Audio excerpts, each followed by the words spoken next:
बघा मंडळी, काही काही घरी कसं होतं माहितीये का, एकत्र कुटुंब पण म्हणजे फक्त म्हणायसाठी एकत्र असतं. बघा, मोठा मुलगा वेगळा राहतो, लहान मुलगा आई वडिलात राहतो आणि आई वडिलाचं सगळं करतो सुद्धा तो लहान मुलगा. आणि मोठा मुलगा काहीच करत नाही, तो वेगळा राहतो.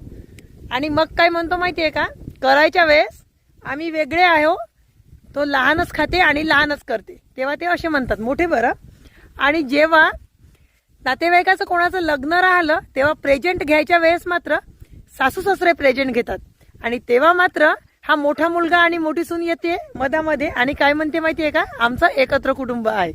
आणि मिरवायला मात्र पुढे पुढे येऊन तयार होते हे मोठं जोडपं, आणि करायला मात्र ते लहान जोडपं.